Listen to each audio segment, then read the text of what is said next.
인천국제공항 출국장. 거대한 유리창 너머로 비행기들이 굉음을 내며 이륙하는 역동적인 풍경과 달리 내부는 숨 막히는 정적으로 가득 차 있었습니다. 수백 명의 사람들이 마치 거대한 힘에 의해 그 자리에 못 박힌 듯 한 곳을 응시하고 있었습니다. 그들의 시선 끝에는 믿을 수 없는 광경이 펼쳐지고 있었습니다. 14마리의 진돗개, 단순한 개가 아니었습니다. 몸에 둘은 경찰 K-기귐 조끼와 다부진 체격, 그리고 온몸으로 뿜어내는 팽팽한 긴장감은 그들이 고도로 훈련된 특수 경찰견임을 증명하고 있었습니다. 그 14마리의 맹수들이 이제 갓스물을 넘겼을까 싶은 가녀린 소녀 하나를 완벽한 원형으로 에워싸고 있었습니다. 개들의 자세는 금방이라도 튀어나갈 듯한 스프링 같았습니다. 귀는 소리의 근원을 향해 쫑긋 세워져 있었고 코는 미세한 공기의 흐름까지 포착하려는 듯 쉴 새 없이 킁킁거렸습니다. 하지만 가장 무서운 것은 그들의 눈빛이었습니다. 사냥감을 눈앞에 둔 포식자의 차가운 이성과 야성이 번뜩이는 눈빛.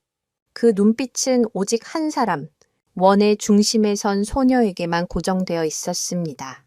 소녀는 낡은 트렌치코트를 입고 있었고 겁에 질린 얼굴은 새하얗게 질려 있었습니다. 그녀의 손에는 낡은 가죽 가방 하나가 전부였습니다. 그 어떤 위협적인 행동도 하지 않았지만 개들의 저기는 명백했습니다.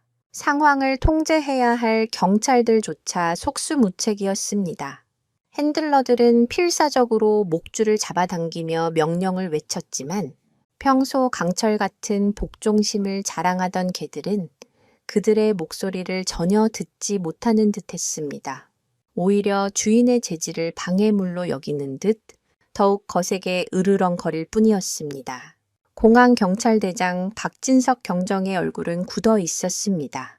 그의 무정의에서는 대체 무슨 상황인가?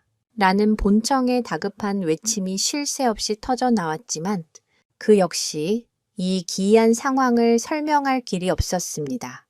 14마리의 최정예 경찰견이 한순간에 통제를 벗어나 민간인을 위협하는 초유의 사태, 이것은 단순한 사고가 아니었습니다.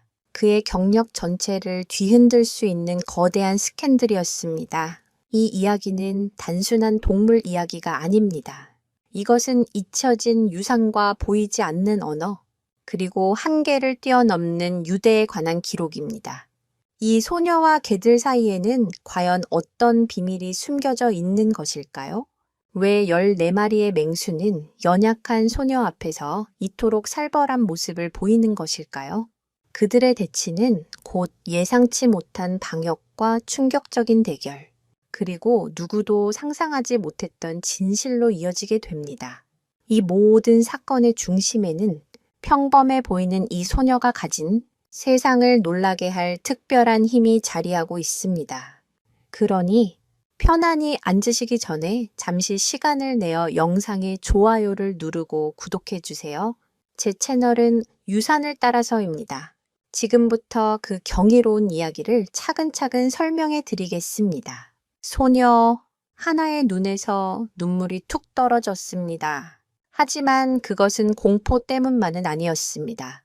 그녀는 자신을 둘러싼 개들의 눈동자 깊은 곳에서 단순한 저기가 아닌 다른 무언가를 읽고 있었습니다. 그것은 마치 아주 오래된 슬픔과 혼란, 그리고 희미한 그리움처럼 보였습니다. 선두에 서서 가장 맹렬하게 그녀를 노려보던 무리의 우두머리로 보이는 카이저라는 이름의 개가 낮게 으르렁거리며 한 걸음 앞으로 나서는 순간 공기 중의 긴장감은 최고조에 달했습니다. 사람들은 비명을 지르기 직전이었고 경찰 특공대는 실탄을 장전한 총구를 개들에게 겨누었습니다. 이제 아주 작은 움직임 하나가 끔찍한 유혈 사태를 불러올 수 있는 일촉즉발의 상황. 소녀는 눈을 감았습니다. 그녀의 뇌리에는 아주 오래전 흙 냄새와 개 짖는 소리가 가득했던 시골집의 할아버지가 떠올랐습니다. 할아버지의 따뜻하고 커다란 손, 그리고 그 손길 아래에서 순한 양처럼 재롱을 부리던 작은 강아지들의 모습이, 하지만 눈앞의 맹수들은 그 기억 속 강아지들과는 너무나도 달랐습니다. 대체 어디서부터 잘못된 것일까요? 이 끔찍한 대치의 끝에는 무엇이 기다리고 있을까요? 총성이 울릴 것이라 예상했던 그 순간, 시간은 마치 필름이 늘어지듯 느리게 흘러갔습니다. 카이저가 소녀를 향해 마지막 한 걸음을 내디뎠을 때 모두가 눈을 질끈 감았습니다. 핸들러는 절규하듯 개의 이름을 외쳤고 박경정은 발포 명령을 내리기 위해 입을 열었습니다. 하지만 그의 입에서 소리가 나오기도 전에 공항의 모든 소음을 집어삼키는 기이한 정적이 다시 찾아왔습니다. 공격이 아니었습니다. 카이저의 움직임에는 그 어떤 공격성도 담겨 있지 않았습니다. 소녀의 코앞까지 다가온 카이저는 그 거대한 몸을 아주 천천히 낮추기 시작했습니다. 앞다리를 바닥에 대고 엉덩이를 치켜쓴 놀이 자세가 아니었습니다. 마치 고대의 기사가 왕 앞에서 무릎을 꿇듯 경건하고 엄숙하게 머리를 조아리는 자세였습니다. 뾰족하게 세웠던 귀는 부드럽게 뒤로 눕혀졌고 사납게 번뜩이던 눈은 슬픔과 복종의 빛으로 가득 찼습니다. 으르렁거리던 소리는 어느새 낑낑거리는 애처로운 비명으로 바뀌어 있었습니다. 그것은 명백한 경의의 표시였습니다. 충격에 빠진 것은 사람들만이 아니었습니다. 카이저의 행동을 신호로 그를 둘러싸고 있던 나머지 13마리의 진돗개들도 약속이나 한 듯이 일제히 몸을 낮추기 시작했습니다. 맹수들의 포위망은 순식간에 한 명의 여왕을 맞이하는 충성스러운 기사들의 알현 의식처럼 변해버렸습니다. 현장의 모든 이들이 자신의 눈을 의심했습니다. 방금 전까지 금방이라도 소녀를 갈기갈기 찢어버릴 듯 굴던 맹수들이 아니었습니까? 경찰견들은 철저한 훈련을 통해 오직 핸들러의 명령에만 복종하도록 길러집니다. 그 어떤 상황에서도 스스로 판단하여 행동을 바꾸는 법은 없습니다. 하물며 생전 처음 보는 민간인 앞에서 이런 식의 복종 혹은 경의에 가까운 자세를 취하는 것은 교범 그 어디에도 없는 일이었습니다. 핸들러들은 넋이 나간 표정으로 헐거워진 목줄을 든 채 그저 서 있을 뿐이었습니다. 박경정은 입을 다물지 못했습니다. 그의 머릿속에서 수십 년간 쌓아온 K9 유닛에 대한 모든 상식과 데이터가 산산조각 나고 있었습니다. 소녀 하나는 천천히 눈을 떴습니다. 그녀의 뺨 위로 뜨거운 눈물이 흘러내렸습니다. 그녀는 떨리는 손을 뻗어 조심스럽게 카이저의 머리를 향해 가져갔습니다. 카이저는 미동도 하지 않고 그 손길을 기다렸습니다. 하나의 손가락이 카이저의 거친 털에 닿는 순간 개는 안도한 듯 깊은 한숨을 내쉬었습니다. 그 한숨 속에는 오랜 기다림과 그리움, 그리고 마침내 주인을 찾은 것 같은 안도감이 뒤섞여 있었습니다. 다른 개들도 하나둘씩 일어나 경쟁하듯 소녀에게 다가와 그녀의 손과 옷에 코를 비비기 시작했습니다. 그들의 행동은 더 이상 위협이 아닌 어미를 만난 강아지들의 애정 표현과 같았습니다. 공항의 차가운 바닥 위에서 10마리의 경찰견과 한 소녀의 기이하고도 감동적인 재회가 이루어지고 있었습니다. 이 광경을 지켜보던 사람들은 서서히 웅성거리기 시작했습니다. 두려움은 경이로움으로, 경이로움은 감동으로 바뀌었습니다. 누군가는 스마트폰을 꺼내 이 비현실적인 장면을 촬영하기 시작했습니다. 저 소녀는 대체 누구지? 마치 영화의 한 장면 같아. 개들이 우는 것 같지 않아요. 실제로 몇몇 개들의 눈가는 촉촉하게 젖어 있었습니다. 과학적으로 개는 슬픔을 눈물로 표현하지 않는다고 알려져 있습니다. 하지만 그 순간 그들의 눈빛과 행동은 인간의 언어보다 더 깊은 슬픔과 재회의 기쁨을 전달하고 있었습니다. 이는 단순히 후각적인 동질감이나 우연으로 설명할 수 있는 현상이 아니었습니다. 소녀와 개들 사이에는 눈에 보이지 않는 아주 깊고 오래된 유대가 흐르고 있는 것이 분명했습니다. 하지만 그 유대의 근원은 무엇일까요? 왜 하필 오늘 이 공항에서 이런 운명적인 재회가 이루어진 것일까요? 그 해답은 이 모든 사건의 시작점에 있었던 한 위대한 남자의 갑작스러운 죽음과 그가 남긴 마지막 유산 속에 있었습니다. 이 기적 같은 재회의 뿌리를 이해하기 위해서는 시간을 조금 거슬러 올라가 전설적인 인물에 대해 이야기해야 합니다. 그의 이름은 다나카 켄지. 제1교포 3세로 일본과 한국을 오가며 경찰견 훈련에 살아있는 신화로 불렸던 남자입니다. 그는 전통적인 복종 훈련 방식을 거부하고 개와의 교감을 통해 잠재력을 최대한으로 이끌어내는 독자적인 훈련법으로 명성이 높았습니다.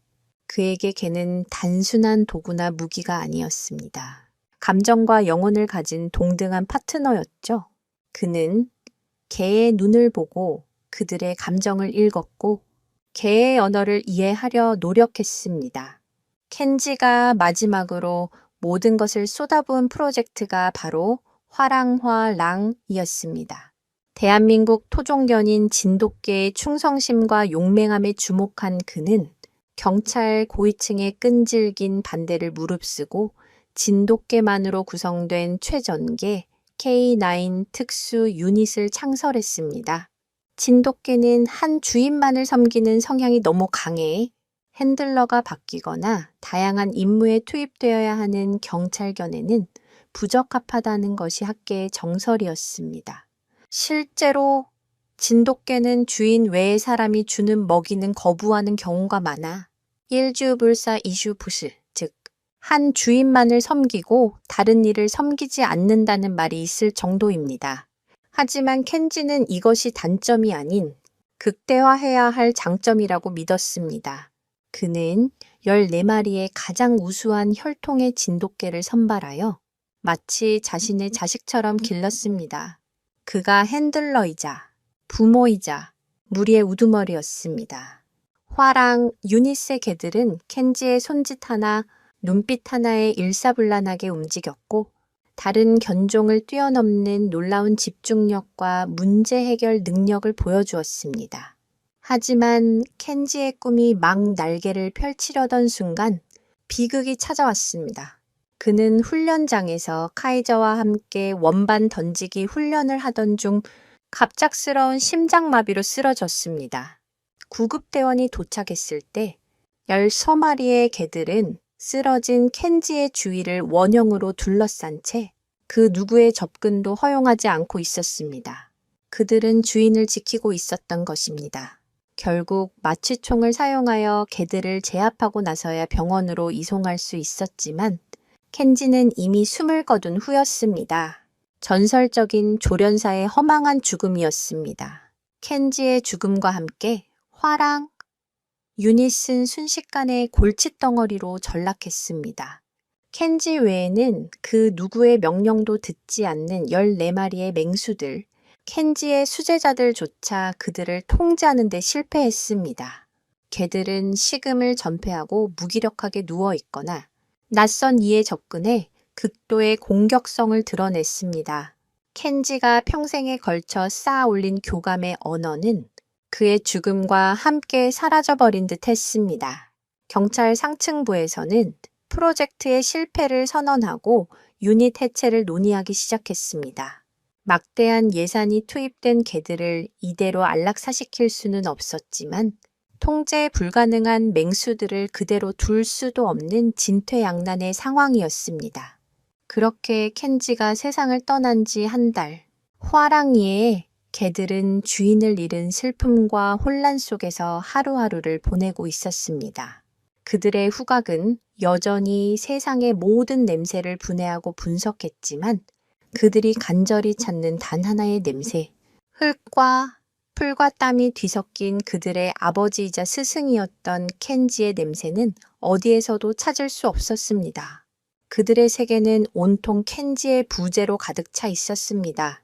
바로 그 절망의 시간 속에서 아주 먼 곳으로부터 한 통의 부고가 날아들었습니다. 켄지가 세상에서 유일하게 피부티로 남겨둔 존재.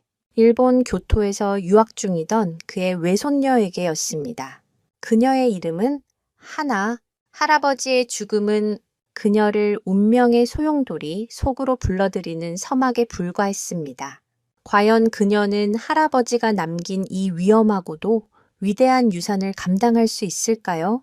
교토의 고즈넉한 골목길, 오래된 목조 건물 2층에 위치한 하나의 작은 다다미 방은 그녀만의 고요한 성이었습니다. 그녀는 그곳에서 낡은 책 냄새에 파묻혀 고고학자의 꿈을 키우고 있었습니다. 할아버지 다나카 켄지와의 관계는 애틋했지만 동시에 멀게만 느껴졌습니다. 어린 시절 방학 때마다 찾아갔던 한국의 시골집은 흙과 개 냄새, 그리고 무뚝뚝하지만 다정한 할아버지의 기억으로 가득 차 있었습니다. 하지만 부모님이 사고로 돌아가신 후 그녀는 일본의 외가로 보내졌고 할아버지와는 1년에 한두 번의 전화통화고와 간간히 도착하는 서툰 한국어 편지가 전부였습니다. 그녀는 할아버지의 세계를 그가 개들과 나누는 깊은 교감을 온전히 이해하지 못했습니다. 그저 개를 아주 사랑하는 별난 할아버지 정도로만 생각할 뿐이었습니다. 그날도 하나는 발굴 보고서를 작성하다 말고 창밖으로 내리는 비를 무심히 바라보고 있었습니다. 그때 스크린 위로 떠오른 국제전화 번호, 낯선 번호였지만 왠지 모를 불길한 예감에 휩싸여 통화 버튼을 눌렀습니다. 수화기 너머로 들려온 것은 할아버지의 동료라는 한 남자의 침통한 목소리였습니다. 다나카 켄지 선생께서 별세하셨습니다. 그 순간 하나의 세상이 무너져 내렸습니다. 귀가 멍멍해지고 눈앞이 흐릿해졌습니다. 방금 전까지 무심히 바라보던 빗줄기가 마치 그녀의 슬픔처럼 창문을 때리고 있었습니다. 후회와 그리움이 한꺼번에 몰려왔습니다. 왜 좀 더 자주 연락하지 않았을까? 왜 할아버지의 세계를 더 이해하려 노력하지 않았을까? 그녀에게 남은 할아버지의 기억은 너무나도 희미했고 그 사실이 그녀의 마음을 더욱 아프게 찔렀습니다. 하나는 급하게 짐을 쌌습니다. 며칠 입을 옷가지와 낡은 여권, 그리고 할아버지가 마지막 생일에 보내주신 서툰 솜씨로 조각한 작은 진돗개 모양의 목각 인형이 전부였습니다. 그녀는 가장 빠른 비행기 표를 예매하고 간사이 공항으로 향했습니다. 비행기에 오르는 내내, 그리고 태평양 상공을 가로지르는 몇 시간 동안 그녀의 머릿속은 온통 할아버지에 대한 생각으로 가득 차 있었습니다. 무뚝뚝한 표정 뒤에 숨겨진 따뜻한 눈빛, 흙 묻은 손으로 그녀의 머리를 쓰다듬어 주던 투박한 손길, 그리고 언제나 그의 곁을 지키던 수많은 개들의 모습. 그녀는 자신이 할아버지에 대해 아는 것이 거의 없다는 사실을 깨달았습니다. 그가 어떤 삶을 살았는지, 무엇을 위해 그토록 개들에게 모든 것을 쏟아부었는지 그녀는 아무것도 알지 못했습니다. 인천공항에 도착했을 때 그녀는 슬픔과 피로에 지쳐 있었습니다. 어서 빨리 할아버지의 흔적이 남은 곳으로 가고 싶다는 생각뿐이었습니다. 하지만 입국 심사를 마치고 출국장으로 들어서는 순간 그녀는 자신의 눈앞에 펼쳐진 광경을 믿을 수 없었습니다. 수백 명의 사람들이 자신을 둘러싸고 있었고 그 중심에는 14마리의 살기등등한 경찰견들이 포진하고 있었습니다. 그리고 그들의 저기는 명백히 자신을 향해 있었습니다. 슬픔에 잠겨있던 그녀에게 갑작스러운 상황은 거대한 공포로 다가왔습니다. 이것이 바로 섹션 1에서 우리가 목격했던 그 숨 막히는 대치의 시작이었습니다. 그녀는 알지 못했습니다. 자신이 입고 있는 낡은 트렌치 코트가 사실은 몇 년 전 할아버지가 일본에 왔을 때 잠시 입었던 옷이라는 것을, 그리고 그 옷깃에 아주 희미하게, 그러나 개들의 예민한 후각으로는 충분히 감지할 수 있을 만큼 선명하게 그녀의 할아버지 다나카 켄지의 냄새가 남아있다는 사실을 말입니다. 개들은 처음에는 그 냄새의 근원인 하나를 자신들의 주인을 해친 침입자로 오인했던 것입니다. 그들에게 익숙한 주인의 냄새가 낯선 인간에게서 나는 혼란스러운 상황, 그것이 바로 공격성의 원인이었습니다. 이처럼 개의 후각은 인간의 상상을 초월합니다. 인간이 우표 한 장 크기의 냄새 정보를 인지한다면 개는 축구장 넓이의 정보를 인지할 수 있을 정도의 차이를 보입니다. 그 미세한 냄새의 차이가 이 모든 사건의 도화선이 된 것입니다. 이제 모든 조각이 맞춰졌습니다. 하지만 하나의 귀환이 불러올 파장은 이제 시작에 불과했습니다. 그녀의 등장은 절망에 빠진 화랑에게 한 줄기 빛이 될까요? 아니면 더 큰 혼란을 야기하는 폭풍이 될까요? 공항에서의 소동이 일단락된 후 하나는 박진석 경정의 안내에 따라 경찰서로 향했습니다. 그녀는 여전히 자신이 겪은 일을 현실로 받아들이기 힘들었습니다. 14마리의 맹수들이 자신 앞에서 순한 양처럼 변했던 그 순간은 마치 꿈처럼 아득하게 느껴졌습니다. 경찰서에 도착한 하나는 할아버지의 유품을 정리해 달라는 부탁을 받았습니다. 화랑 유니스의 숙소 한편에 마련된 켄지의 작은 사무실은 그의 삶이 고스란히 담겨 있는 공간이었습니다. 책상 위에는 훈련 일지가 가지런히 놓여 있었고 벽에는 14마리 개들의 새끼 시절 사진들이 자랑스럽게 걸려 있었습니다. 하나는 사진 속에서 환하게 웃고 있는 할아버지의 모습을 보며 다시금 눈시울을 붉혔습니다. 유품이라고 해봐야 낡은 옷가지 몇 벌과 책 몇 권이 전부였습니다. 하나는 차곡차곡 유품을 상자에 담기 시작했습니다. 그때 그녀의 손에 낡고 해진 훈련용 조끼 하나가 잡혔습니다. 군용 방탄조끼처럼 생긴 그 조끼는 흙과 먼지로 얼룩져 있었고 곳곳이 개들의 이빨 자국으로 찢겨 있었습니다. 하지만 그 조끼에서는 이상하게도 마음이 편안해지는 냄새가 났습니다. 흙 냄새, 풀 냄새, 그리고 아주 희미하게 섞인 땀 냄새와 무언가 알 수 없는 독특한 허브 향기, 그것은 분명 할아버지의 냄새였습니다. 어린 시절 기억 속에 각인된 세상에서 가장 안전하고 따뜻했던 바로 그 냄새였습니다. 하나는 홀린 듯이 그 조끼를 들어 자신의 코에 가져다 댔습니다. 깊게 숨을 들이마시자 할아버지에 대한 그리움이 파도처럼 밀려왔습니다. 그녀는 자신도 모르게 그 낡은 조끼를 품에 꼭 껴안았습니다. 그 순간이었습니다. 사무실 문틈으로 뭔가를 경계하는 듯한 낑낑거리는 소리가 들려왔습니다. 문을 열자 그곳에는 아까 공항에서 보았던 무리의 우두머리 카이저가 서 있었습니다. 카이저는 켄지가 죽은 후 그 누구에게도 마음을 열지 않고 가장 사납게 굴던 개였습니다. 하지만 지금 그의 눈에는 경계심과 함께 강한 호기심이 어려 있었습니다. 카이저의 코가 벌렁거렸습니다.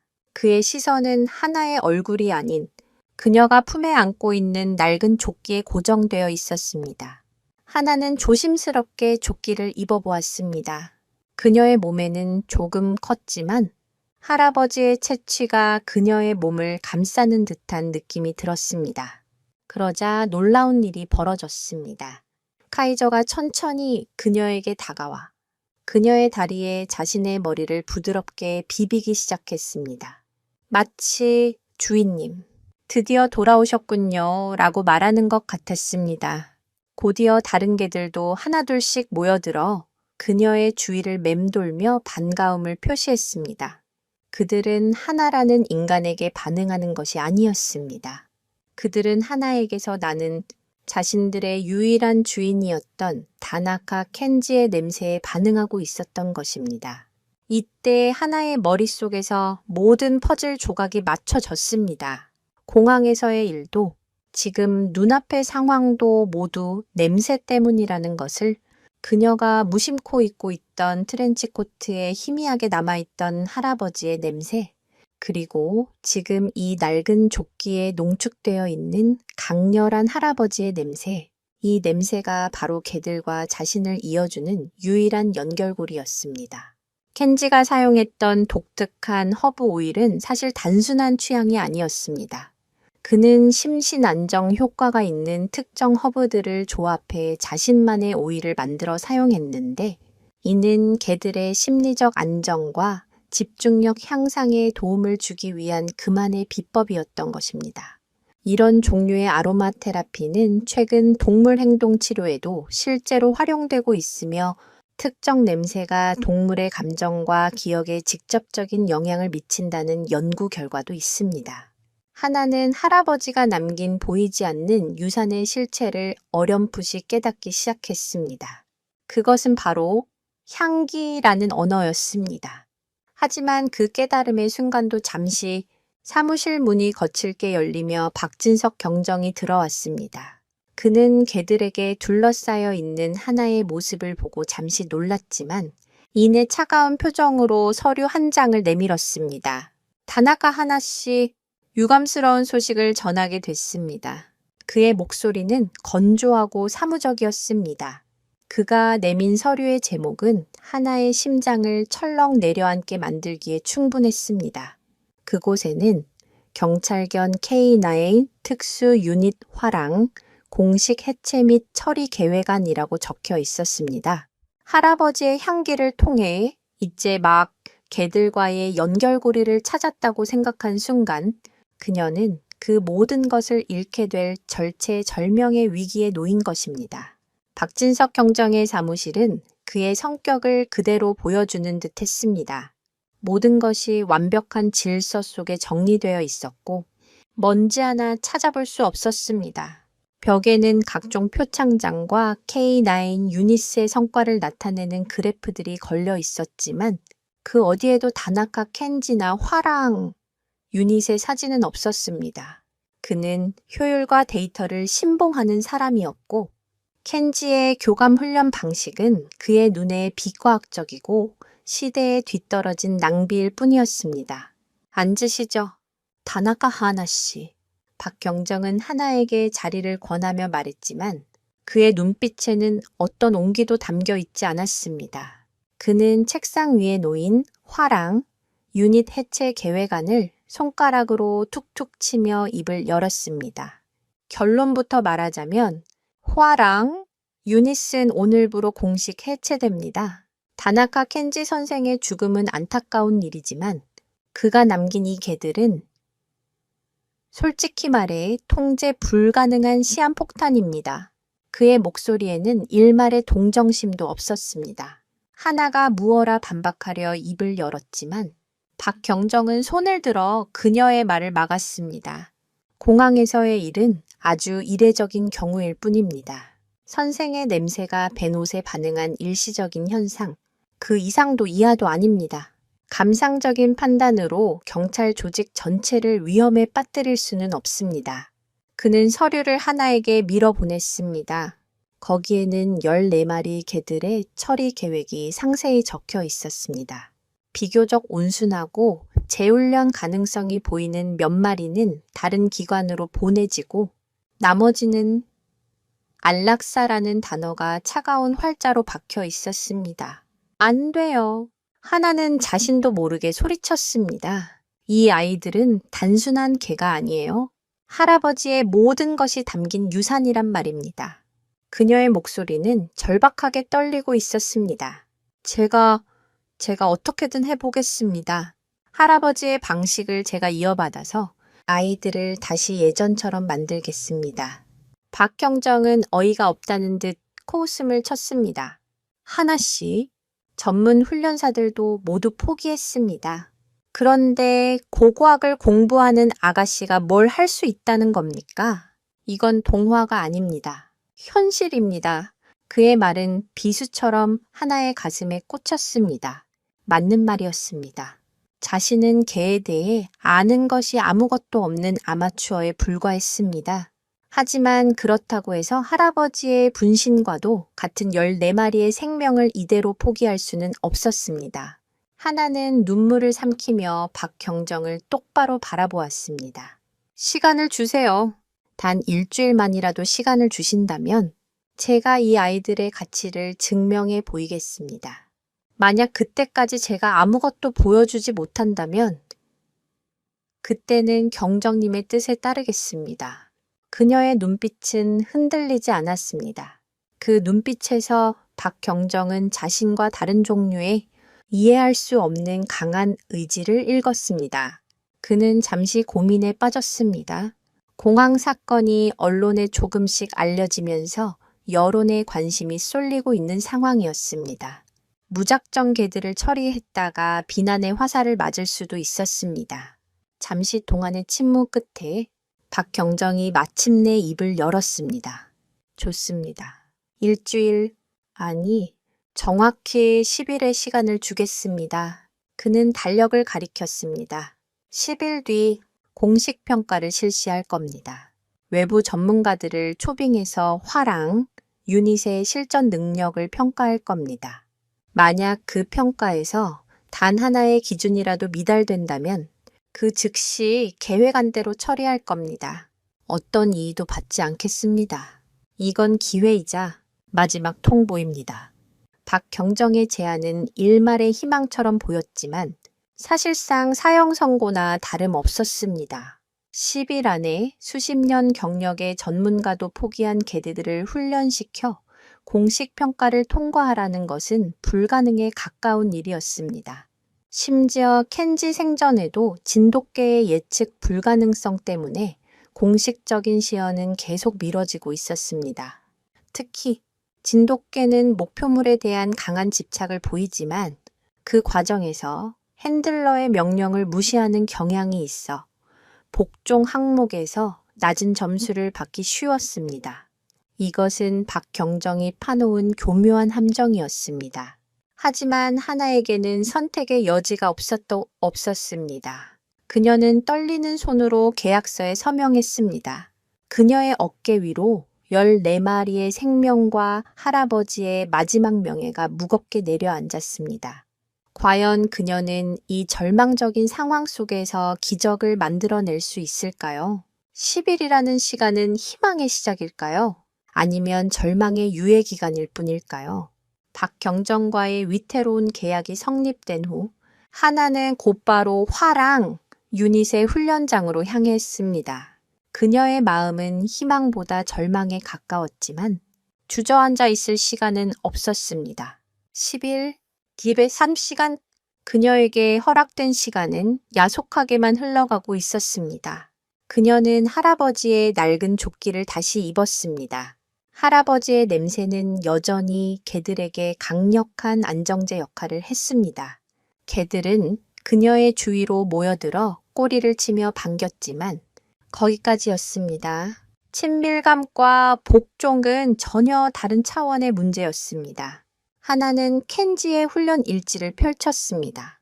빽빽하게 적힌 글씨와 복잡한 도표들은 그녀에게 외계어처럼 느껴졌습니다.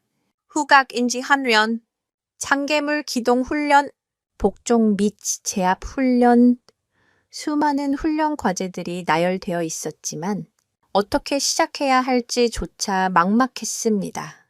그녀는 일단 가장 기본적인 앉아, 기다려부터 시작해 보기로 했습니다. 더 카이저, 앉아. 하하나는 최대한 위험 있는 목소리로 외쳤습니다. 하지만 카이저는 그녀를 멀뚱멀뚱 쳐다볼 뿐 아무런 반응도 보이지 않았습니다. 마치 당신이 누군데 나에게 명령을 해? 라고 묻는 듯한 눈빛이었습니다. 다른 개들도 마찬가지였습니다. 어떤 녀석은 하품을 했고 어떤 녀석은 아예 등을 돌리고 누워버렸습니다. 할아버지의 냄새는 그들에게 저기를 거두게 했을 뿐 복종을 이끌어내지는 못했습니다. 그들에게 하나는 여전히 낯선 사람, 할아버지의 냄새를 흉내내는 가짜 주인일 뿐이었습니다. 하나는 포기하지 않았습니다. 그녀는 일지에 적힌 대로 간식을 이용해 유인해 보기도 하고 칭찬과 격려를 아끼지 않았습니다. 하지만 개들의 반응은 냉담했습니다. 며칠이 지나도록 훈련은 단 한 걸음도 나아가지 못했습니다. 개들은 점점 그녀의 통제를 벗어나기 시작했습니다. 자기들끼리 싸움을 벌이거나 훈련장을 탈출하려는 시도까지 했습니다. 하나의 몸과 마음은 점차 지쳐갔습니다. 잠은 부족했고 식사는 제대로 할 수 없었습니다. 그녀의 어깨를 짓누르는 14마리, 생명의 무게는 너무나도 무거웠습니다. 시간은 속절없이 흘러 D5, 평가가 닷새 앞으로 다가왔습니다. 그날 하나는 가장 중요한 훈련 중 하나인 가상 인질 제압 훈련을 시도했습니다. 경찰 동료 한 명이 낡은 방호복을 입고 인질범 역할을 맡았습니다. 하나의 임무는 개들에게 명령을 내려 인질범을 제압하게 하는 것이었습니다. 공격해! 그녀는 목이 터져라 외쳤습니다. 하지만 개들은 요지부동이었습니다. 오히려 가짜 인질범의 위협적인 행동에 겁을 먹고 뒤로 물러서는 녀석도 있었습니다. 그 모습에 인질범 역할을 하던 경찰이 실망한 듯 방호 헬멧을 벗으며 말했습니다. 아가씨, 이건 안 될 것 같네요. 켄지 선생님이 계실 땐 눈빛만으로도 상대를 제압하던 녀석들이었는데 그 말이 결정타였습니다. 하나의 마음속에서 간신히 붙들고 있던 희망의 끈이 툭 하고 끊어지는 소리가 났습니다. 나는 할아버지가 아니야. 나는 할 수 없어. 절망감이 온몸을 휘감았습니다. 그녀는 훈련장 한가운데에 주저앉아 얼굴을 무릎에 묻었습니다. 뜨거운 눈물이 흙바닥으로 뚝뚝 떨어졌습니다. 개들은 어쩔 줄 몰라 하며 그녀의 주위를 맴돌았지만 그들의 위로는 그녀에게 닿지 않았습니다. 할아버지가 평생에 걸쳐 이룩한 위대한 유산이 자신의 무능함 때문에 물거품처럼 사라지게 될 것이라는 죄책감이 그녀를 짓눌렀습니다. 진돗개는 지능이 높지만 동시에 고집이 세고 독립적인 성향이 강한 견종으로 유명합니다. 이 때문에 독일 셰퍼드나 벨기에 마리노이즈처럼 핸들러의 명령에 즉각적으로 반응하는 것을 최고로 치는 기존 K9 훈련 시스템과는 맞지 않는 부분이 많았습니다. 켄지는 바로 그 독립성을 스스로 생각하는 능력으로 승화시켰지만 하나는 그 방법을 알지 못했습니다. 그녀에게 남은 것은 깊은 절망뿐이었습니다. 어둠이 내린 훈련장, 홀로 흐느끼는 소녀와 어찌할 바를 모르는 14마리의 개들 위로 차가운 달빛만이 쏟아지고 있었습니다. 정말 이대로 모든 것이 끝나는 걸까요? 절망의 가장 깊은 바닥에 닿았을 때 때로는 예상치 못한 곳에서 가느다란 동아줄이 내려오기도 합니다. 하나가 텅 빈 훈련장에서 모든 것을 포기한 채 흐느끼고 있을 때 등 뒤에서 헛기침 소리와 함께의 묵직한 목소리가 들려왔습니다. 켄지 선생이 이 모습을 봤다면 호도에게 야단을 쳤을 텐데 고개를 들자 그곳에는 희끗희끗한 머리에 주름진 얼굴을 한 노년의 경찰관이 서 있었습니다. 그의 경찰복은 낡았고 어깨의 계급장은 경사 사사전태에 머물러 있었지만 그의 눈빛만큼은 그 어떤 고위 간부보다 깊고 지혜로웠습니다. 그의 이름은 김성호. 켄지가 한국에 처음 왔을 때부터 그의 곁을 지키며 화랑, 유닛 창설을 도왔던 유일한 동료였습니다. 그는 켄지의 죽음 이후 자책감에 휴가를 내고 고향에 내려가 있다가 하나의 소식을 듣고 한달음에 달려온 것이었습니다. 김 경사는 하나의 옆에 조용히 앉았습니다. 그는 아무 말 없이 그녀의 어깨를 두드려 주었습니다. 그의 투박한 손길에서 하나는 할아버지와 비슷한 따스함을 느꼈습니다. 한참의 침묵 끝에 김 경사가 입을 열었습니다. 아가씨, 켄지 선생의 훈련 일지만 보고 있었지. 하나는 고개를 끄덕였습니다. 그건 껍데기일 뿐이야. 진짜 중요한 건 거기에 적혀 있지 않아? 그는 주머니에서 낡은 수첩 하나를 꺼내 하나에게 건넸습니다. 그것은 켄지의 개인적인 일기장이었습니다. 훈련 일지와는 달리 그곳에는 전문 용어 대신 그의 철학과 감정이 담긴 글들이 빼곡하게 적혀 있었습니다. 켄지 선생은 개를 훈련시키지 않았어. 그는 개들과 대화를 했지. 김경사는 먼 곳을 바라보며 말을 이었습니다. 사람들은 그걸 텔레파시니 뭐니 하고 불렀지만 사실은 그게 아니야. 그는 누구보다 뛰어난 관찰자였을 뿐이야. 김경사는 켄지의 비밀에 대해 이야기하기 시작했습니다. 켄지는 개들의 언어를 이해하기 위해 수년을 바쳤다고 했습니다. 그는 개들이 꼬리를 흔드는 미세한 각도의 차이, 귀가 움직이는 방향, 코를 킁킁거리는 소리의 높낮이를 통해 그들의 감정 상태를 정확히 읽어냈습니다. 하지만 그것보다 더 중요한 것이 있었습니다. 켄지 선생은 개들과 호흡을 맞췄어. 그가 숨을 들이쉬면 개들도 숨을 들이쉬고 그가 숨을 내쉬면 개들도 함께 내쉬었지. 그렇게 무리의 호흡을 하나로 묶는 거야. 그게 그가 말한 유대의 시작이었어. 그리고 또 하나의 비밀. 켄지는 훈련 중에 아주 낮은 주파수의 소리를 냈다고 합니다. 인간의 귀에는 거의 들리지 않는 목 안에서 울리는 듯한 허밍 훈밍 소리였습니다. 개들은 인간보다 훨씬 넓은 범위의 주파수를 들을 수 있습니다. 특히 늑대의 후예인 개들은 무리 생활에서 동료들과의 유대감을 형성하기 위해 다양한 저주파 소리를 사용하는데 켄지는 이를 흉내내어 개들에게 자신이 리더이자 동료임을 각인시켰던 것입니다. 이것은 단순한 기술이 아니었습니다. 동물을 자신과 동등한 존재로 여기고 그들의 세상으로 들어가려는 깊은 존중과 사랑이 없이는 불가능한 일이었습니다. 김경사는 하나의 손에 들린 일기장을 가리켰습니다. 거기에 답이 있을 거야. 기술이 아니라 마음을 읽어봐. 켄지 선생이 이 아이들을 어떻게 사랑했는지 그걸 느낄 수 있다면 아가씨도 할 수 있어. 김경사의 말은 하나의 캄캄했던 마음에 작은 불씨를 지폈습니다. 그녀는 지금까지 할아버지를 흉내 내려고만 했습니다. 그의 기술과 명령을 따라 하려고 했지 그의 마음을 이해하려 하지 않았던 것입니다. 그녀는 낡은 일기장을 꼭 끌어안았습니다. 남은 시간은 단 닷새, 불가능해 보였지만 이제 그녀는 무엇을 해야 할지 어렴풋이 알 것 같았습니다. 그녀는 더 이상 절망의 눈물을 흘리지 않았습니다. 그녀의 눈에는 새로운 희망과 결의의 빛이 감돌기 시작했습니다. 과연 이 낡은 일기장은 그녀를 기적으로 이끄는 지도가 되어줄 수 있을까요?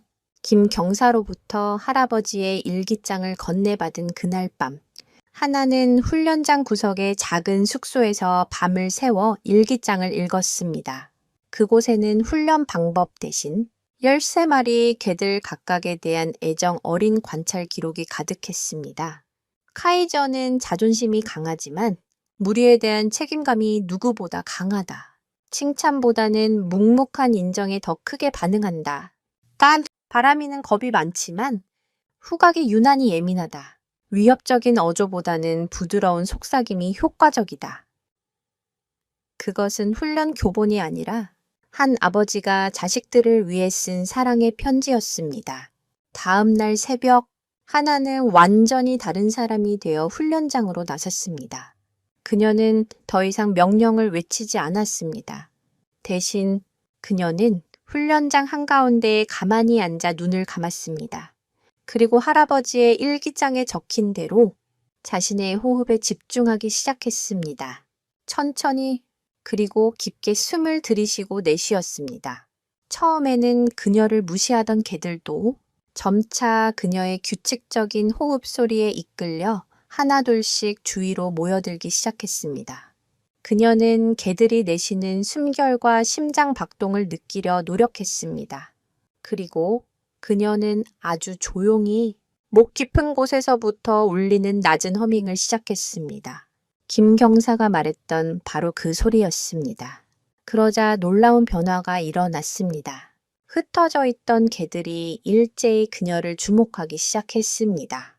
그들의 귀가 쫑긋 세워졌고 눈빛에는 혼란과 함께 희미한 그리움이 어렸습니다. 그 소리는 켄지가 살아있을 때 그들을 안정시키고 집중시키기 위해 항상 들려주던 리더의 소리였기 때문입니다. 카이저가 조심스럽게 다가와 그녀의 무릎에 머리를 기댔습니다. 따뜻한 청과 신뢰가 그녀에게 전해졌습니다. 마침내 보이지 않는 언어가 통하는 순간이었습니다. 그날 이후 훈련은 극적인 반전을 맞이했습니다. 하나는 더 이상 말로 명령하지 않았습니다. 그녀는 미세한 손짓과 눈빛, 그리고 호흡의 변화만으로 개들과 소통했습니다. 그녀가 오른쪽으로 고개를 돌리면 개들은 완벽한 대형을 유지하며 오른쪽으로 움직였습니다. 그녀가 숨을 깊게 들이마시면 개들은 일제히 멈춰서서 다음 신호를 기다렸습니다. 그것은 훈련이라기보다는 한편의 아름다운 군무 준오에 가까웠습니다. 그녀는 14마리의 개들을 이끄는 지휘자였고 개들은 그녀의 마음을 읽는 오케스트라 단원이었습니다. 그녀는 또한 개들 각각의 특성을 존중했습니다. 후각이 뛰어난 바람이에게는 복잡한 추적 훈련을, 용맹한 태산이에게는 제압 훈련을 집중적으로 시켰습니다. 획일적인 훈련이 아니라 각자의 재능을 살려주는 맞춤형 교육이었습니다.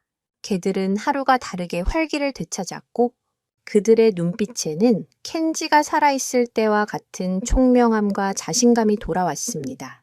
이 놀라운 변화는 단순히 훈련 기술의 변화 때문만은 아니었습니다. 개들은 하나를 통해 죽은 주인의 모습을 본 것이 아니라 자신들을 진심으로 이해하고 사랑해주는 새로운 리더를 받아들인 것입니다. 켄지는 실제로 그의 일기에서 개는 권력에 복종하는 것이 아니라 신뢰의 마음을 연다고 적었습니다. 하나는 마침내 그 의미를 몸으로 깨닫고 있었습니다. 평가가 하루 앞으로 다가온 날, 김 경사와 몇몇 동료 경찰들이 훈련장을 찾았습니다. 그들은 자신들의 눈앞에 펼쳐진 광경을 믿을 수 없었습니다. 하나가 아무런 소리도 내지 않고 단지 천천히 훈련장을 걷기 시작하자 13마리의 개들이 마치 그림자처럼 그녀의 뒤를 따랐습니다. 그들은 하나의 호흡에 맞춰 한 몸처럼 움직였고 그들의 대열에는 한치의 오차도 없었습니다. 그것은 인간과 동물이 빚어낼 수 있는 가장 완벽한 조화의 순간이었습니다. 김 경사의 눈에는 뜨거운 눈물이 고였습니다. 그는 하나의 모습에서 젊은 시절의 켄지를 보고 있었습니다. 아니, 어쩌면 그녀는 켄지를 넘어선 그만의 새로운 길을 찾아낸 것인지도 몰랐습니다. 드디어 운명의 날이 밝았습니다. 하지만 하나의 마음은 이상할 정도로 평온했습니다. 결과는 중요하지 않았습니다. 그녀는 이미 개들과의 교감을 통해 할아버지의 유산을 마음으로 이어받았기 때문입니다. 하지만 그녀와 14마리 개들이 맞이할 운명의 시험은 그 누구도 예상치 못했던 충격적인 결과를 향해 치닫고 있었습니다. 평가 당일, 화랑 유니스의 전용 훈련장은 평소와 다른 무거운 공기로 가득 찼습니다. 경찰청 고위 간부들과 외부에서 초빙된 K9 전문가들로 구성된 심사위원단이 날카로운 눈빛으로 자리를 잡고 앉아 있었습니다. 그들 옆에는 독일 셰퍼드로 구성된 경쟁 경찰 특공대 K9 팀이 시범을 보이기 위해 대기하고 있었습니다. 그들의 존재 자체가 화랑 유니스에게는 보이지 않는 압박이었습니다. 박진석 경정은 심사위원석 가장 중앙에 앉아 여전히 의심과 냉소가 뒤섞인 표정으로 훈련장을 내려다보고 있었습니다. 하나는 14마리의 개들과 함께 훈련장 중앙에 섰습니다. 개들은 낯선 사람들의 존재에 약간 흥분한 듯 보였지만 하나의 차분한 호흡과 낮은 허밍 소리에 인해 안정을 되찾았습니다. 그녀는 할아버지의 낡은 조끼를 입고 있었고 그 모습은 거대한 맹수들 사이에서 유난히 작고 연약해 보였습니다. 하지만 그녀의 눈빛만큼은 그 어느 때보다 단단하고 고요했습니다. 김경사는 훈련장 한쪽 구석에서 두 손을 모아 쥔 채 초조하게 그녀를 지켜보고 있었습니다. 평가는 총 3가지 항목으로 진행되었습니다. 첫 번째는 복종 및 제어 능력. 심사위원장의 지시에 따라 하나는 개들에게 기본적인 명령들을 수행해야 했습니다. 전체 앉아. 심사위원장의 목소리가 훈련장에 울려 퍼졌습니다. 하나는 개들에게 소리치지 않았습니다. 대신 그녀는 아주 미세하게 고개를 끄덕이며 숨을 짧게 내쉬었습니다. 그러자 14마리의 개들이 약속이나 한 듯이 일제히 자리에 앉았습니다. 심사위원들 사이에서 낮은 감탄사가 터져 나왔습니다. 이어진 엎드려, 기다려 등의 명령도 하나의 작은 신호 하나에 완벽하게 수행되었습니다. 박경정의 미간이 살짝 찌푸려졌습니다. 두 번째 평가는 후각 추적 능력이었습니다. 조교가 미리 복잡한 경로를 따라 이동하며 손수건을 숨겨 놓았고 개들은 그 손수건을 찾아와야 됐습니다. 이것은 화랑, 유닛의 가장 큰 강점 중 하나였습니다. 하나는 후각이 가장 뛰어난 바람이를 지목했습니다. 그녀는 바람이에게 조교의 냄새가 벤천을 맡게 한 후 어떤 명령도 내리지 않고 그저 고갯짓으로 출발을 허락했습니다. 바람이는 잠시 공기 중의 냄새를 맡는가 싶더니 총알처럼 튀어나갔습니다. 다른 개들은 그 자리를 굳건히 지키고 있었습니다. 바람이는 한치의 망설임도 없이 정확한 경로를 따라 달렸고 차에 1분도 되지 않아 숨겨진 손수건을 입에 물고 돌아왔습니다. 심사위원석에서는 박수가 터져 나왔습니다. 이제 마지막 가장 중요한 평가만이 남았습니다. 위험 목표 제압 능력. 이것은 경찰견으로서의 실전 능력을 판단하는 핵심적인 항목이었습니다. 두꺼운 방호복을 입은 조교가 흉기를 든 범인 역할을 맡아 훈련장으로 들어섰습니다. 그의 임무는 위협적인 행동으로 개들을 자극하고 공격 명령이 떨어졌을 때 얼마나 효과적으로 제압당하는지를 평가하는 것이었습니다. 범인 역할의 조교는 소리를 지르며 하나를 향해 달려들기 시작했습니다. 긴장감이 최고조에 달했습니다. 모두의 시선이 하나와 그녀의 명령을 기다리는 무리의 우두머리 카이저에게 쏠렸습니다. 하나는 카이저와 눈을 맞췄습니다. 그녀의 눈빛은 공격하라고 말하고 있었습니다. 이제 카이저가 달려나가 조교를 제압하기만 하면 평가는 성공적으로 끝날 것이었습니다. 하지만 바로 그 결정적인 순간 아무도 예상하지 못했던 기이한 일이 벌어지기 시작했습니다. 운명의 장난은 이제부터가 시작이었습니다. 하나의 공격 신호를 받은 카이저는 앞으로 뛰쳐나갔습니다. 하지만 그의 움직임은 예상과 전혀 달랐습니다. 그는 흉기를 든 조교를 향해 달려드는 대신 방향을 틀어 엉뚱한 곳으로 달려가기 시작했습니다. 그가 향한 곳은 훈련장 구석에 놓인 낡은 장비 보관함이었습니다. 카이저는 보관함 앞에서 멈춰서더니 미친 듯이 지저대며 앞발로 문을 긁기 시작했습니다. 훈련은 순식간에 아수라장이 되었습니다. 심사위원들은 어리둥절한 표정으로 서로를 쳐다봤고 박경정의 얼굴에는 그럴 줄 알았다는 듯한 냉소적인 미소가 번졌습니다. 이게 무슨 짓이지? 통제 불능이군. 한 심사위원이 소리쳤습니다. 하나는 당황했습니다. 그녀는 필사적으로 카이저를 불렀지만 카이저는 그녀의 목소리를 듣지 못하는 듯 보관함에만 집중했습니다. 그때 다른 개들도 동요하기 시작했습니다. 그들은 카이저의 행동에 동조하듯 함께 지저대며 불안한 움직임을 보였습니다. 완벽하게 통제되던 군무는 순식간에 흐트러졌고 화랑, 유닛은 다시 오합지졸의 모습으로 돌아갔습니다. 마지막 평가 항목은 명백한 실패였습니다. 박경정은 자리에서 일어나 평가 종료를 선언하려 했습니다. 바로 그때 김경사가 다급하게 외쳤습니다. 잠깐만요. 저 보관함을 한번 열어보시죠. 심사위원들은 황당하다는 표정을 지었지만 김 경사의 간절한 모습에 마지못해 고개를 끄덕였습니다. 경찰 2명이 다가가 낡은 보관함의 문을 열었습니다.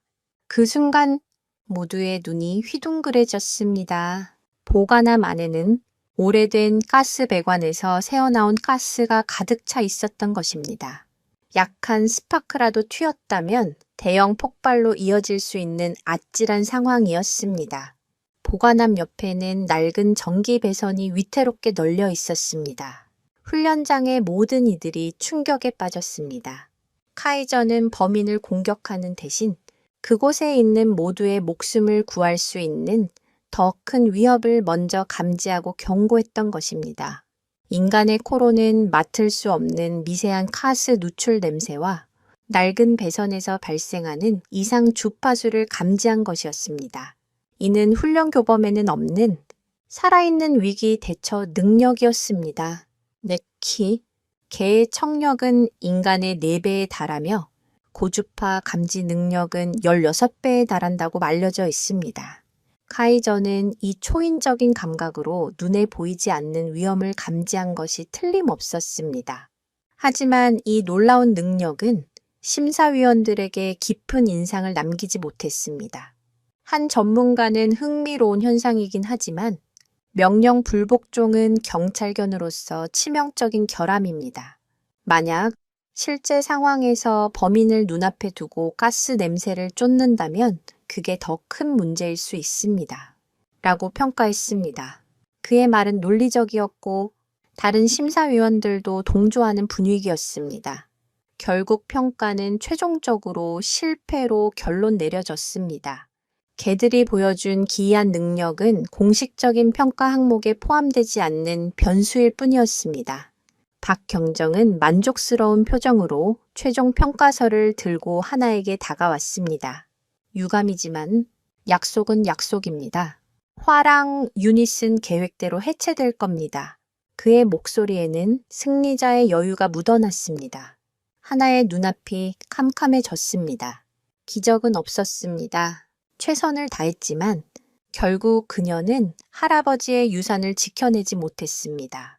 개들은 자신들의 가치를 세상이 이해하지 못하는 방식으로 증명했지만 세상은 그들을 받아들여 주지 않았습니다. 이제 모든 것이 끝이라고 생각한 바로 그 순간, 훈련장의 스피커에서 다급한 비상방송이 터져 나왔습니다. 전 직원에게 알린다. 인천국제공항에서 긴급 상황 발생, VIP 아동 실종. 모든 K9 유닛은 즉시 공항으로 출동 바람. 운명은 그녀와 화랑에게 마지막 시험을 준비하고 있었습니다. 진짜 위기는 이제부터 시작이었습니다. 비상방송이 울려 퍼지자 훈련장의 분위기는 순식간에 바뀌었습니다. 방금 전까지 화랑, 유닛을 냉정하게 평가하던 경찰 간부들과 K9 대원들은 일사불란하게 움직이기 시작했습니다. 박진석 경정은 즉시 현장 지휘관으로서 무정의를 잡고 상황을 보고받았습니다. 실종된 아이는 한국을 방문한 중동의 고위 외교관의 외동딸이었습니다. 이제 막 7살이 된 아이는 심각한 선천성 심장 질환을 앓고 있어 정해진 시간마다 특수 약물을 투여해야만 했습니다. 약을 투여할 시간이 얼마 남지 않은 그야말로 1분 1초를 다투는 위급 상황이었습니다. 인천국제공항은 발칵 뒤집혔습니다. 공항 전체가 즉시 폐쇄되었고 수천 명의 경찰 병력이 투입되어 대대적인 수색 작업을 벌였습니다. 하지만 공항은 너무나도 넓고 복잡했습니다. 수많은 상점과 탑승 게이트, 그리고 일반인의 출입이 통제된 광활한 서비스 구역까지 마치 거대한 미로와도 같은 공간에서 작은 아이 하나를 찾는 것은 모래사장에서 바늘 찾기나 다름없었습니다. CCTV를 분석했지만 아이는 혼잡한 인파 속에서 부모의 손을 놓친 뒤 순식간에 시야에서 사라졌습니다. 납치의 가능성도 배제할 수 없는 상황이었습니다. 박경정은 평가에서 우수한 성적을 거둔 독일 셰퍼드 K9 팀을 최우선으로 투입했습니다. 개들은 아이의 냄새가 벤 인형을 통해 추적을 시작했지만 공항 내부에 뒤섞인 수만 가지의 냄새와 수많은 사람들의 흔적 때문에 후각 추적에 심각한 교란을 겪고 있었습니다. 시간은 계속해서 흘러갔고 아이의 부모는 애가 타는 심정으로 발을 동동 구를 뿐이었습니다. 아이를 찾을 수 있는 골든타임이 점점 사라지고 있었습니다. 한편 훈련장에 남겨진 하나와 화랑, 유닛은 이 모든 상황을 무력하게 지켜볼 수밖에 없었습니다. 공식적으로 실패 판정을 받은 그들에게는 출동 명령이 내려지지 않았습니다. 14마리의 개들은 공항에서 벌어지는 위기 상황을 본능적으로 감지한 듯 안절부절 못하며 지저대기 시작했습니다. 그들의 눈빛은 우리가 가야 한다고, 유리는 할 수 있다고 하나에게 호소하는 것 같았습니다. 특히 카이저는 하나의 곁을 맴돌며 그녀의 옷자락을 불고 훈련장 출입구 쪽으로 끌어당기기까지 했습니다. 하나의 마음은 복잡하게 타들어갔습니다. 그녀는 방금 전 평가에서 개들이 보여준 놀라운 능력을 똑똑히 기억하고 있었습니다. 그들은 단순히 주어진 냄새를 쫓는 것이 아니라 눈에 보이지 않는 위험, 그 자체를 감지하는 특별한 능력이 있었습니다. 어쩌면 이 복잡한 공항 안에서 길을 잃은 아이를 찾는 데는 정형화된 훈련을 받은 다른 개들보다 화랑, 유닛이 더 적합할지도 모른다는 생각이 들었습니다. 하지만 그녀에게는 아무런 권한이 없었습니다. 박경정의 명령 없이는 한 발짝도 움직일 수 없었습니다. 김 경사가 초조한 얼굴로 하나에게 다가왔습니다. 하나 양, 이대로 보고만 있을 건가? 저 아이에게는 시간이 얼마 없어. 켄지 선생이라면 어떻게 했을 것 같나? 김 경사의 말은 하나의 마음에 불을 질렀습니다. 할아버지는 언제나 규범보다 생명이 먼저라고 말했습니다. 그는 사람을 구하기 위해서라면 그 어떤 규칙도 기꺼이 어겼을 사람이었습니다. 하나는 결심했습니다. 그녀는 더 이상 망설이지 않았습니다. 공식적인 평가나 명령 따위는 이제 중요하지 않았습니다. 한 아이의 소중한 생명이 경각에 달려 있었습니다. 그녀는 카이저의 목줄을 고쳐잡고 나머지 개들을 향해 결연한 눈빛을 보냈습니다. 그녀의 짧고 단호한 손짓에 14마리의 개들은 완벽한 대형을 갖추고 그녀의 뒤를 따랐습니다. 그들의 목적지는 단 하나, 위기에 빠진 생명이 기다리고 있는 인천국제공항이었습니다. 이것은 명백한 명령 불복종이자 그녀의 모든 것을 건 위험한 도박의 시작이었습니다. 하나와 화랑, 유닛은 김 경사의 도움을 받아 낡은 경찰밴을 타고 인천국제공항으로 향했습니다. 차 안에서 하나는 아이의 부모와 간신히 연락이 닿은 김 경사로부터 추가 정보를 얻을 수 있었습니다. 아이가 앓고 있는 병은 매우 희귀한 유전 질환으로 아이가 복용하는 약 또한 매우 독특한 성분으로 만들어졌다는 것이었습니다. 그 약에서는 보통 사람들은 거의 인지할 수 없는 아주 희미하고 독특한 약초 냄새가 난다고 했습니다. 그 말을 듣는 순간 하나의 머릿속에 번개처럼 스치는 생각이 있었습니다. 어쩌면 공항에 도착했을 때 현장은 그야말로 아수라장이었습니다. 수많은 경찰들과 취재진, 그리고 불안에 떠는 여행객들이 뒤엉켜 혼란의 극치를 이루고 있었습니다. 하나는 이 모든 혼란을 뚫고 박경정이 있는 현장 지휘본부로 향했습니다. 박경정은 수십 개의 모니터를 정신없이 확인하며 작전을 지휘하고 있었습니다. 그는 허락도 없이 나타난 하나와 개들을 보고는 기가 막힌다는 표정을 지었습니다.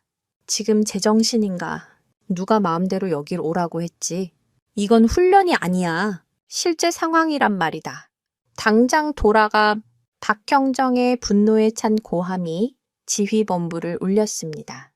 주위의 모든 경찰들이 그들을 쳐다보았습니다. 하지만 하나는 물러서지 않았습니다.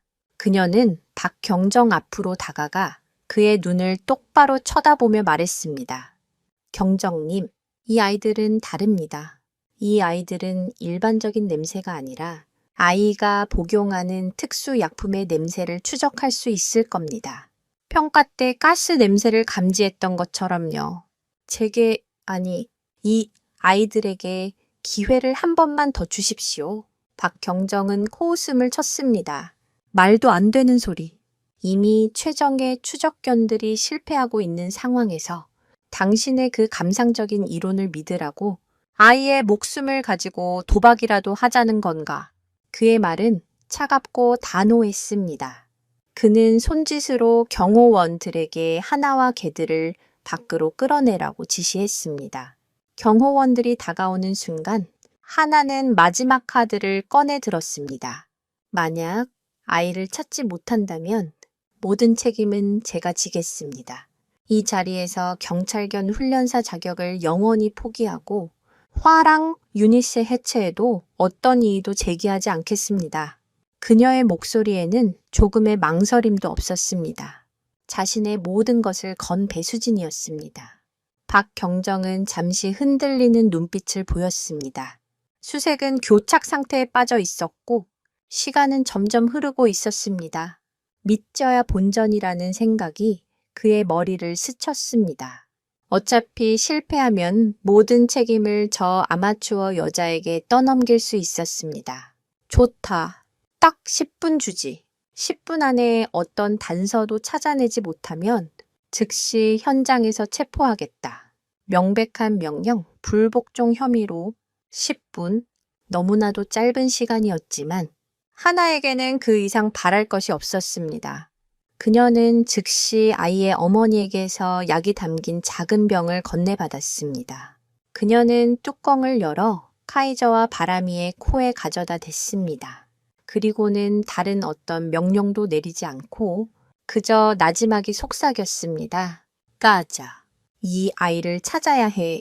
그녀는 정해진 수색 구역을 따르지 않았습니다. 대신 그녀는 개들이 이끄는 대로 몸을 맡겼습니다.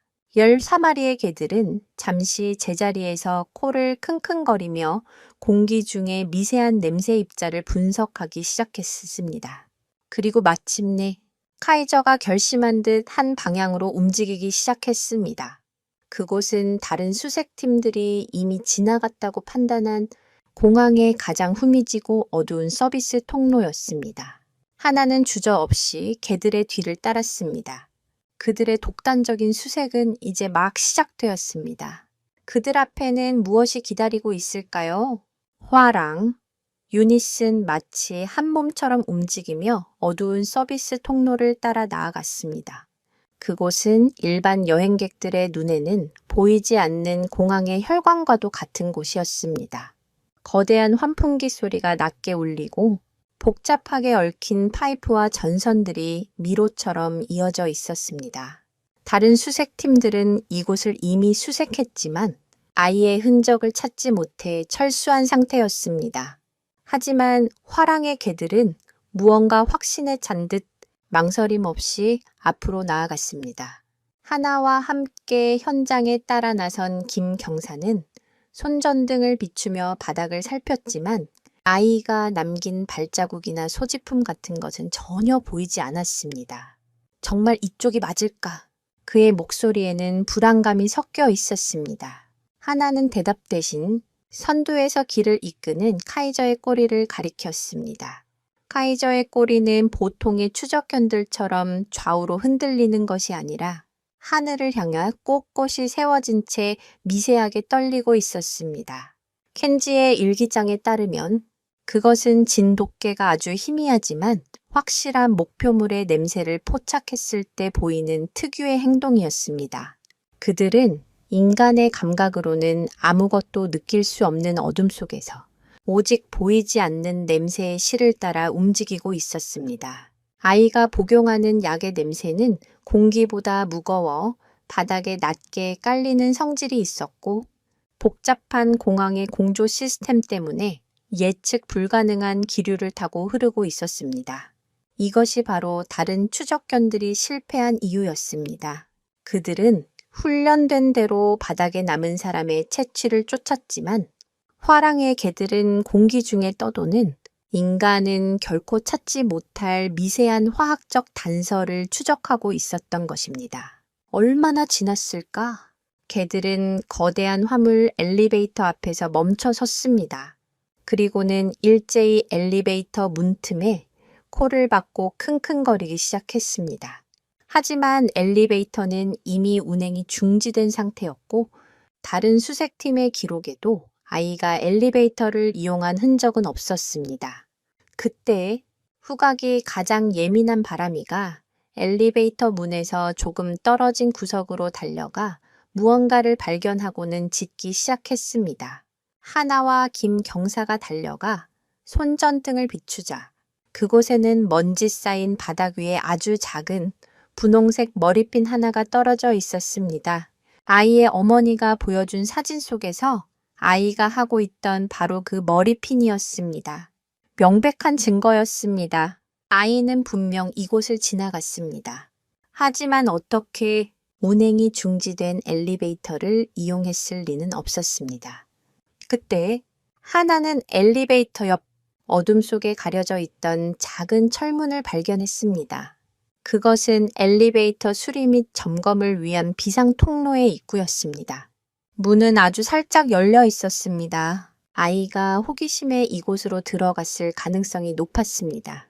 지휘본부에 이 사실을 알리자 박경정은 믿을 수 없다는 반응을 보였습니다. 그곳은 규정상 항상 잠겨 있어야 하는 곳이었습니다.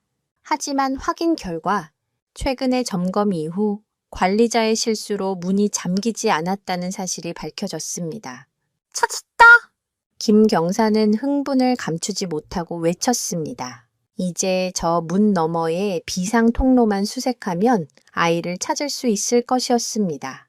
하지만 하나는 안도하는 대신 오히려 더 깊은 불안감에 휩싸였습니다.